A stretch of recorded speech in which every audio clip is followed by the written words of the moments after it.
Signals from KR-108, Part 1. Station.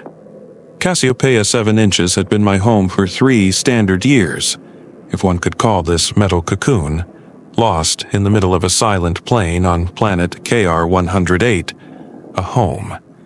Here, there was no change of day and night in the usual sense. The crimson dwarf, the local sun, lazily crawled along the edge of the horizon, painting the gray steel dust in shades of rust and caked blood. The only entertainment, if one could put it that way, was observing the rare, barely perceptible fluctuations in the readings of the deep background spectral analyzer, or, as I nicknamed it, the ghost catcher. My task was simple and at the same time infinitely complex: to register.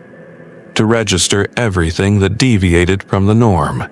The problem was that normality itself here, on KR-108, was a very conditional concept. The emptiness had its ebbs and flows, silence, its barely audible symphonies. Log entry 073 Alpha. I spoke into the microphone of the ship's log, my voice sounding muffled, as if breaking through cotton wool. Sector Gamma Prime, Class 2 fluctuation. Duration, 0.8 standard seconds. Amplitude, minimal. Nature, undetermined, as always. I leaned back in my chair, rubbed my eyes. The creak of the chair was the only sharp sound that broke the monotonous hum of the station. Beyond the porthole stretched the same motionless panorama. Sometimes it seemed to me that the planet was watching me, just as intently and dispassionately as I watched it. And in this silent confrontation lay some ancient, incomprehensible mystery. This morning, if one could speak of morning here, the ghost catcher recorded something unusual. Not just a burst of energy, but a distortion. As if someone invisible had wiped a wet sponge across the picture of reality, and the colors momentarily blurred. The sensors recorded it as a low-intensity spatiotemporal anomaly. I, however, felt it as a sudden, chilling prick at the nape of my neck and a faint smell of ozone mixed with something else, something unearthly. I replayed the recording on the monitor again and again. The graphs behaved strangely. Lines, usually smoothly curving, for a few moments turned into a chaotic tangle, and then just as suddenly returned to normal. But there was something else. In the noise that I was used to filtering out, at the peak of the anomaly, a sound cut through. Short, like a sigh, or like a whisper. Audio fragment analysis. Amplification.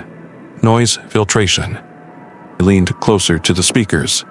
The sound was barely discernible, on the verge of audibility. It resembled human speech, but distorted, stretched, as if passed through a thick layer of water and time. I couldn't make out a single word, but the intonation in it was a plea or a warning. Part 2. Days, or rather, station cycles, dragged on in a monotonous succession. The crimson sun still moved reluctantly across the sky. Dust storms sometimes veiled the horizon in a gray shroud, and then the station would plunge into almost complete darkness, broken only by the light of indicators on the panels. I increasingly found myself listening, not to the instruments, but to the silence itself, to that which was hidden behind it. The anomalies began to repeat. Infrequently, once every few cycles, but each one was slightly more intense than the last, and each time I heard that whisper, it was becoming clearer. Now I could distinguish individual sounds, resembling syllables, but the language remained alien, undecipherable. I stopped sleeping normally.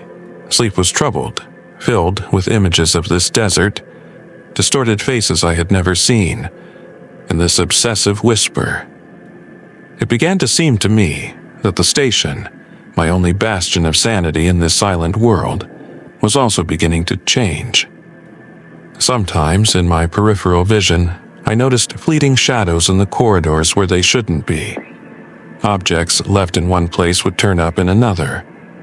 Trifles, but they accumulated, creating an oppressive sense of presence. Once, during another anomaly, when the whisper had reached almost discernible volume, I saw it. For a moment, no longer than a heartbeat, the landscape beyond the porthole changed. The gray plane was replaced by something else. Tall, slender structures reaching into a murky greenish sky. Incomprehensible, broken forms, as if frozen in agony, and silence even deeper than here. The vision vanished as suddenly as it had appeared, leaving behind only a ripple on the monitors and a racing heartbeat. Log entry 091 Delta. My voice trembled. Visual contact of undetermined nature, duration, approximately 1 second. I repeat, visual contact. I tried to analyze. Perhaps these were hallucinations caused by isolation, sensory deprivation, but the instruments didn't lie. They dispassionately recorded what my mind refused to accept. I started keeping 2 logs. One, official, dry, full of numbers and graphs. The other, for myself. In it, I described my sensations, fears, fragments of dreams, and this cursed whisper, which it seemed to me was no longer sounding from outside, but from inside my head. What are you? I once asked the emptiness beyond the porthole. What do you want? The answer was only the eternal, immutable silence of KR-108, and the barely perceptible flicker of the ghost catcher's sensor, preparing for a new registration. Part 3. The climax came unexpectedly, in a most ordinary, unremarkable cycle. I was sitting in front of the console, reviewing archives, trying to find some pattern in these sporadic bursts of alien reality. The hum of the station was familiar, almost lulling. First, all the screens went out.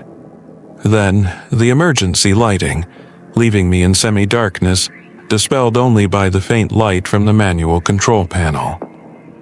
The life support systems, fortunately, continued to operate in autonomous mode. But the ghost catcher, it was silent. For the first time during my entire stay here, it had completely shut down. And then it began. First, the sound. That same whisper, but now it was not alone. Tens, hundreds of voices, merging into a single, multi-layered choir. They spoke in different languages, or they weren't languages at all, but something else, more ancient. I heard them all around me, from all sides. They passed through the walls, through me. They were not aggressive. In them was sadness. Endless, universal sadness. Then came the smell. That same one, ozonic, but now it was mixed with the scent of withered flowers, the dust of ages, and something sweetly decaying that took one's breath away. And finally, the visions. But not beyond the porthole. They were here, in the room. Transparent, like smoke, figures glided through the room. They didn't notice me. Some vaguely resembled humans, others, those creatures from my fleeting vision with broken silhouettes. They moved, gestured, their silent mouths opening and closing. I saw fragments of their lives, their worlds, cities of light, forests of crystal, oceans of fire. Saw their joys, their sorrows, their wars and their fading. This was not an invasion. This was a merging, as if a thin membrane separating realities had thinned to its limit, and now 2 worlds, mine and theirs, were seeping into each other. I felt no fear, only immense, almost painful curiosity and recognition, as if I'd always known that this existed, somewhere out there beyond the limits of my perception. I sat in my chair, paralyzed by this stream of other lives, other stories. I was a registrar, but now I was registering not dry numbers, but the very fabric of being, its infinite complexity and fragility. How long did it last? Minutes? Hours? I lost track of time. Part 4. Just as suddenly as it had begun, everything ceased. A relay clicked, and the emergency lighting was replaced by the normal. Flickering, coming to life, the monitor screens. The ghost catcher emitted a soft beep, entering standard mode. Beyond the porthole was the same gray, lifeless plain under the crimson sun. Nothing had changed, and everything changed. I slowly got up. My legs felt like cotton. I went to the porthole. The desert no longer seemed empty to me. Now I knew it was full of voices, stories, echoes of other times and other places. It was a gigantic archive, a repository of echoes. I returned to the console. Data from the ghost catcher during the event was missing. Complete failure. As if the system simply couldn't process such a volume of something. I sat down and turned on the microphone of the ship's log. Remained silent for a long time. Log entry. I hesitated. What number? What date? It no longer mattered. They are here, I said at last. They were always here. We just didn't know how to listen. I turned off the microphone. The official report I will write, of course.